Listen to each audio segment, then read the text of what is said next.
tu es quelqu'un que tu ne manges même pas, genre la nourriture, c'est pas quelque chose qui te... Je sais pas, la nourriture, c'est pas quelque chose qui te retient. Jeûner de la nourriture n'a pas vraiment un effet. Genre, tu n'es pas vraiment en train de mourir en toi.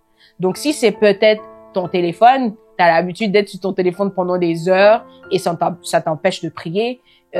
Tu pries, genre, comparé à ta prière, tu passes 5 minutes de prière et tu es comme 3 heures de temps sur le téléphone. Peut-être jeûner du téléphone, c'est quelque chose que tu dois faire pendant, ce carême. Peut-être c'est regarder des vidéos, peut-être c'est des films, peut-être c'est le sucre, peut-être c'est, en fait, c'est tous ces vices que le Seigneur te révèle qui t'empêchent vraiment de t'ouvrir à lui, qui t'empêchent à toi et à lui de pouvoir créer une relation plus profonde. C'est de ça que on nous appelle à jeûner. C'est pas forcément jeûner de la nourriture. Si la nourriture c'est pas un vice pour toi, si la nourriture c'est pas quelque chose qui te dit grand chose, c'est que tu vas pas vraiment être en train de vivre le carême parce que c'est juste ton quotidien. Donc ça doit être, le carême c'est quelque chose de complètement différent de ton quotidien.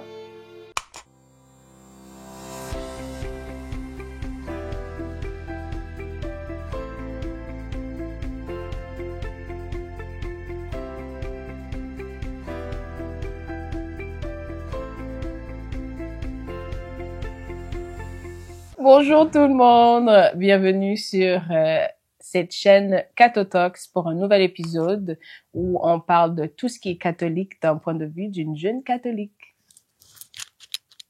Donc on va se disposer tout le monde comme on a l'habitude de faire, au nom du Père et du Fils et du Saint-Esprit. Amen. Père éternel, Dieu de bonté, Dieu de gloire, nous voulons te dire merci pour cette journée où cette soirée que tu nous donnes, Père. Merci pour ta présence dans notre vie. Merci pour l'Esprit Saint que tu déverses à chacun de nous tous les jours. Merci pour cet esprit qui nous guide, qui nous illumine. En cet épisode, Seigneur, j'appelle ton esprit qui vient disposer nos cœurs, qui vient disposer notre intelligence, Seigneur, que nous puissions entendre ce que tu as pour nous et ouvre nos cœurs, Seigneur, afin que nous puissions recevoir le message que tu as pour nous et que tu délies nos langues, Père, afin que nous puissions proclamer ta parole, proclamer ce message que tu as pour nous, afin que nous puissions contribuer à l'agrandissement de ton royaume.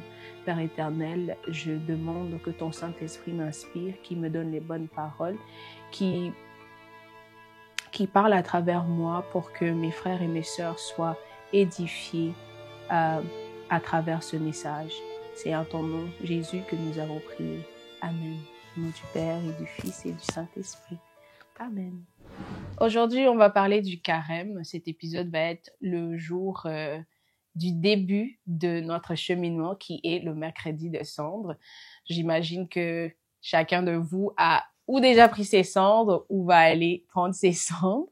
Donc, c'est important pour moi de faire cette vidéo pour nous édifier un peu sur la signification du carême, comment le vivre, d'où ça sort, l'historique et comment est-ce que, en tant que jeunes catholiques, nous pouvons vraiment bénéficier de ce temps que le Seigneur nous permet de passer dans sa présence. Donc, je vais commencer par nous dire un peu ce que c'est le carême, d'où ça sort, est-ce que c'est juste quelque chose de catholique qui sort de n'importe où, parce que la plupart du temps, les gens disent que nous, les catholiques, rien n'est biblique. Donc, je vais parler de ça. Donc, pour nous, le carême, c'est, comme on le sait, c'est une tradition chrétienne qui, en tant que chrétien, qui nous permet de rechercher une nouvelle vie avec Jésus, qui nous permet d'entrer dans une autre dimension avec le Seigneur à travers la prière, le jeûne et l'aumône. Et pendant 40 jours. Et ceci nous prépare à la Pâque, qui est la résurrection, la mort et la résurrection de Jésus-Christ. Et la Pâque, ça nous permet aussi, le cheminement, la préparation à la Pâque nous permet aussi de nous repentir de nos péchés. Donc, il y aura beaucoup de temps de prière, beaucoup de confession, ce temps qu'on va vivre pendant ces 40 jours. Et aussi, les 40 jours nous rappellent et met en parallèle les 40 jours et les 40 nuits que Jésus a passé dans la prière, les 40 jours de tentation que Jésus a enduré en préparation aussi de son ministère public.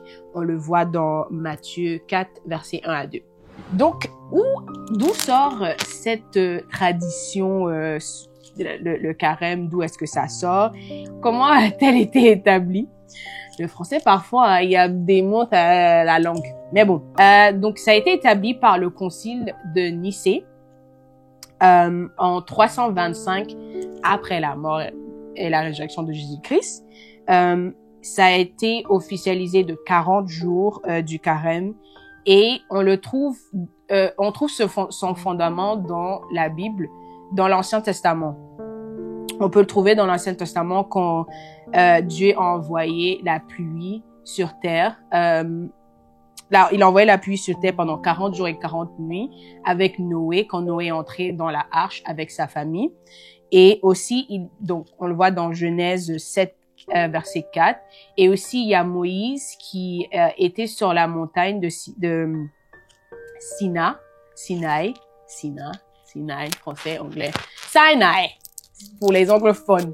Il a reçu les instructions de Dieu par rapport à comment gouverner le peuple. Et on peut le trouver dans Exode 24, Exode 24, verset 18. Et aussi, il y a Élie, quand Élie a marché pendant 40 jours et 40 nuits, jusqu'à la montagne de Dieu, quand il essayait de fuir, comment ça s'appelle, il essayait de fuir le roi Jézabel. Non, c'est le roi Jézabel, la colère de Jézabel. Donc, on le voit dans 1 Roi 9, verset 18. 1 Roi 19, pardon, verset 8. Pardon. Donc, cependant, 40 jours de carême est principalement, ça fait rapport aux 40 jours, comme je l'ai dit avant, aux 40 jours et 40 nuits que Jésus a passé dans la tentation pour se préparer à son ministère.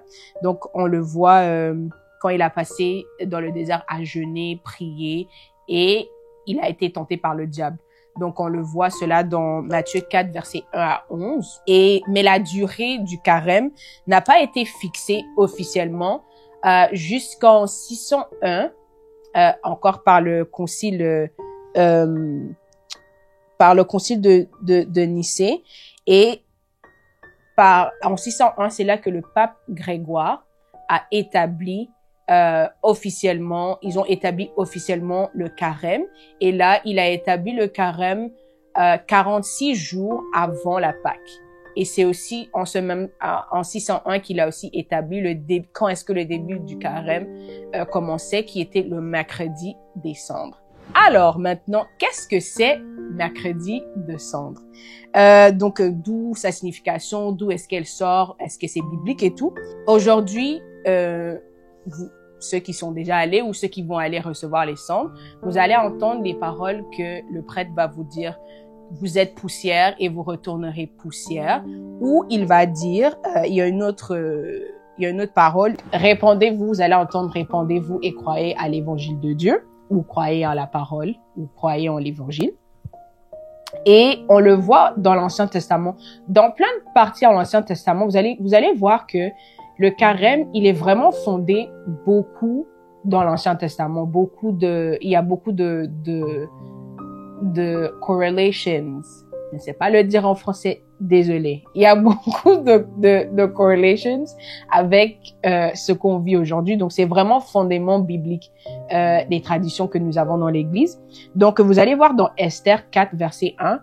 Donc, quand Mardoché, il s'est revêtu du sac et il s'est couvert des cendres après avoir appris de la mort du roi, le roi qui persécutait, qui voulait tuer les Juifs dans l'empire de Perse.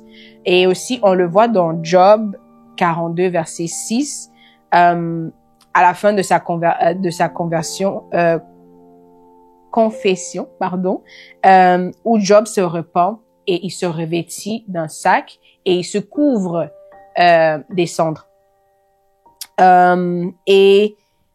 Aussi, on voit après dans la ville de Ninive que Jonas, quand il a prêché à la conversion il prêchait la conversion et le repentir. Tout le peuple a proclamé après le jeûne. Il y a le jeûne et ils se sont couverts des cendres.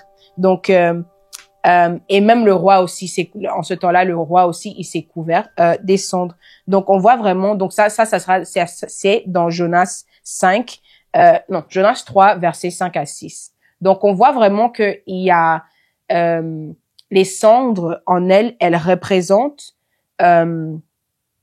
pour nous, elles représentent un symbole de se repentir. On voit que ça représente beaucoup comme la mort, la prière, le jeûne, se repentir. Donc, c'est vraiment comme le début. Ça nous rappelle que nous avons un début et nous aurons une fin. Maintenant, comment est-ce que, en tant que jeune ou en tant que catholique, on peut vraiment pratiquer c'est quoi les astuces qui nous permettent vraiment de vivre le carême, vivre complètement le carême? Donc, comme je l'ai dit tantôt, on a le jeûne, on a la prière et on a le l'aumône. Donc, le jeûne consiste vraiment à se séparer de quelque chose qui t'empêche d'entrer vraiment dans une dimension ou d'entrer vraiment dans une relation plus profonde avec le Seigneur. Si tu sais qu'il y a quelque chose qui t'empêche peut-être de pouvoir avoir une relation plus profonde avec le Seigneur, c'est ce temps-là pendant le carême tu dois jeûner. C'est pas forcément nécessaire de jeûner, de manger. Si tu es quelqu'un que tu ne manges même pas, genre la nourriture, c'est pas quelque chose qui te, je sais pas, la nourriture, c'est pas quelque chose qui te retient. Jeûner de la nourriture n'a pas vraiment un effet. Genre, tu n'es pas vraiment en train de mourir en toi. Donc, si c'est peut-être ton téléphone, t'as l'habitude d'être sur ton téléphone pendant des heures et ça t'empêche de prier.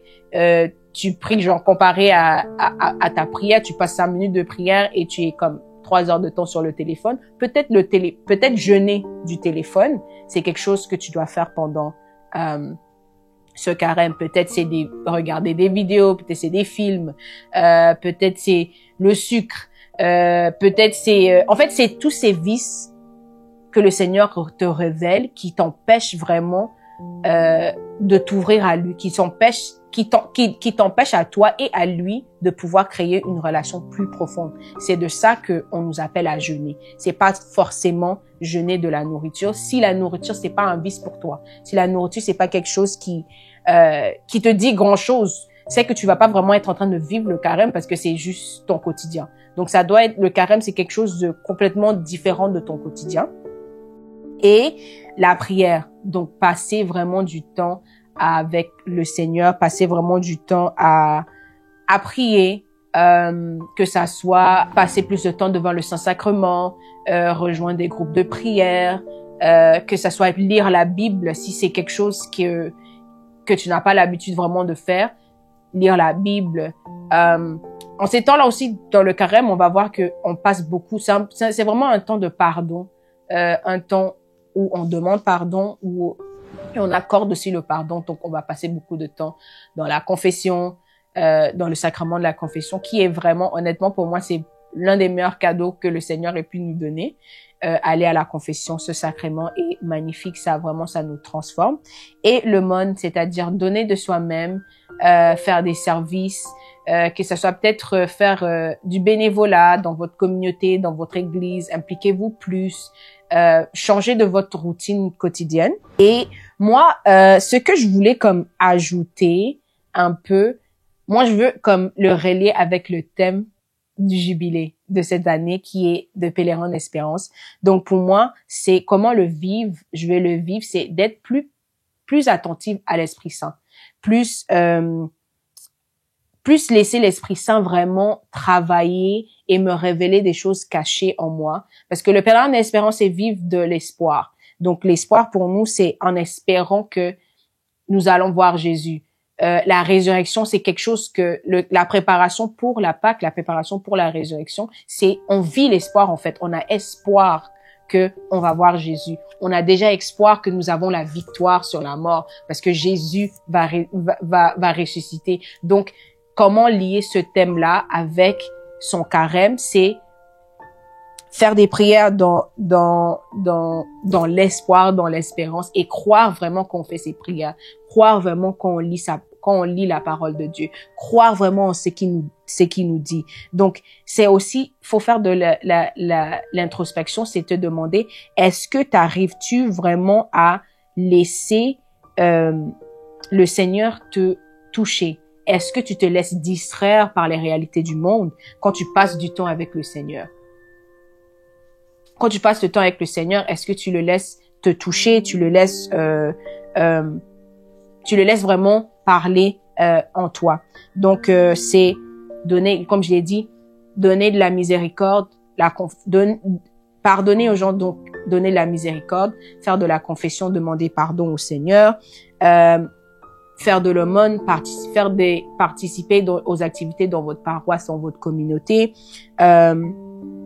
et prière d'espoir. Donc, prier vraiment avec l'espoir de ce qu'on est en train de demander, l'espoir que nous avons déjà vaincu. Il y a déjà la victoire parce que Jésus va ressusciter. Donc, c'est vraiment ces choses-là que moi je vous dis. Et vraiment accueillir Jésus dans la joie. Donc, vivez vraiment ce moment avec la joie, la paix, l'amour et Jésus est amour, Dieu est amour, donc vivre vraiment et la joie aussi. Réfléchir au Christ comme notre espérance, c'est méditer sur la vie, la mort et la résurrection de Jésus-Christ comme une source ultime d'espérance. Donc, merci vraiment. J'espère que vous avez apprécié cet épisode, que le sujet vous a parlé, que vous avez pu retenir des astuces qui vont vous aider à vraiment vivre ce carême différemment que vous l'avez fait des années dernières. Et n'oubliez pas de mettre en commentaire si vous voulez partager peut-être quelque chose que vous allez laisser tomber pendant le carême, ces 40 jours, quelque chose que le Seigneur vous met à cœur de jeûner, peut-être une activité que le Seigneur vous inspire à participer dans votre communauté, le monde, et peut-être si vous avez peut-être créé une petite routine de prière que vous allez avoir pendant le carême. Si vous voulez des petites idées, j'ai une vidéo où j'ai parlé des différentes prières. Je vous ai partagé aussi mes astuces de comment j'ai vécu mon premier carême vraiment avec le Seigneur. Si vous êtes anglophone, il y a une application qui va vous aider. Et encore, cette année, ils font encore un autre challenge pour cela. Donc, n'hésitez pas à aller regarder si vous avez besoin de petits guides et mettez en commentaire comment vous allez vivre ce carême. On s'est dit à très bientôt pour un nouvel épisode. Au revoir.